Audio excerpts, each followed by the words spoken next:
Today we are taking a look at Connecting Flights, a conversation that is long overdue.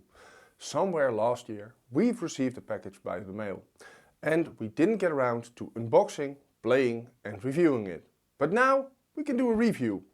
We will skip the unboxing.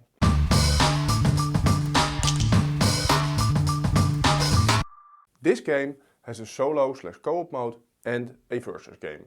If you come here for information about the solo/co-op mode, I have to disappoint you. There are other channels with a fairly positive review about the solo version and mixed about the co-op versions. So go ahead and view one of those when you're done here.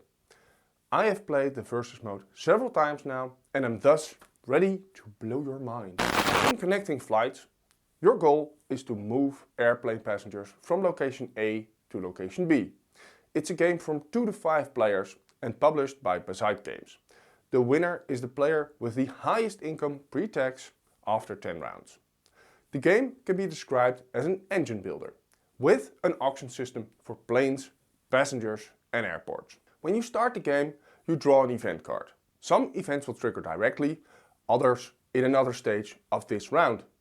Some event cards will also let the player with the lowest amount of money or the lowest income sabotage other player or players. After that comes the auction round and the market round. In the auction phase, as said before, players get to bid on planes, passengers and airports. But with more players, more auction spaces will be available, so there is more variety. I think having more players will boost your experience with this game. In the market round, players can buy oil tankers, electric planes or landing rights. Getting an income is done by flying around. You do this by building routes. You need a starting airport, a plane, possibly fuel, a passenger and an airport to land at. All the components have a certain level. Airports, planes and passengers all have a maximum of 3 star levels. Fuel trucks have a gauge of level 1 to level 4. A level 1 passenger can travel on all levels of planes and airports, but a level 3 passenger only expects 3-star airports and airplanes. These connections are hard to get, but they do deliver the most amount of income. You can build a line and use the endpoint as a starting point for a new connection. So you can go from Africa, yes, a destination is a whole continent, to Europe, and from Europe to Asia.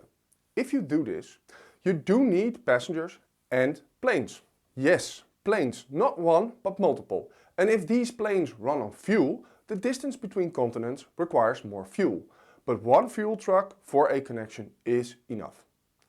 Once you've established a connection, it is permanent.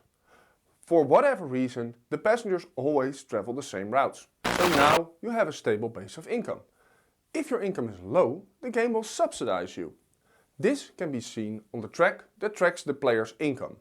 If your income is too high, the game will slow you down in the form of taxation. The amount of money you have in the bank can be seen on the sides of the board. After this, if there was a sabotage symbol on the event card, it triggers. Then you clean up and the round starts over. So I'll try to summarize my feelings about this game right now. I think the puzzle aspect in creating flying lines is a very good part of this game.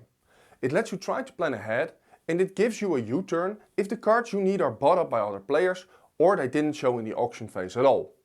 I think the artwork complements the game and the game is relatively low key, so you can get it to the table for the less experienced or the less hardcore players. And within a round they'll understand this game. As said before, the fact that a line only needs fuel once and a passenger just wants to travel to a continent, I find that strange. Though I can see why the publisher made this choice. I think they could have packaged it better, like paying upkeep for the trucks and making a deck of rotating passengers for a continent or a group of airports. If you are playing this game with only 2 players, the auction system is overkill. You can't always get what you need via the auction system and there is no sense in bidding against the other player because you're pretty much playing this game alone. Money is very tight. The events are funny, but I feel like they should not be in this game. The same goes for sabotage.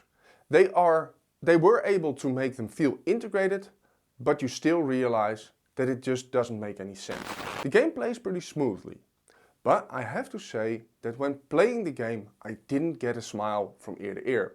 The fact that it just doesn't add up at times really hurts my enthusiasm for this game. I wish it could have been more streamlined. If buying up IPs is the new trend in the board game world, I hope someone buys this game and makes it better. I don't mind playing a game that is not that grindy, and I can get to the table with players that are less hardcore. But I still think I need to serve them a game, and this is just not really a game. Do you own Connecting Flights? Let us know what you think of this review. Also, what would you have liked to see the publisher do to make this game a better one? We would love to hear from you. Thank you for watching this video, and we'll see you in the next video.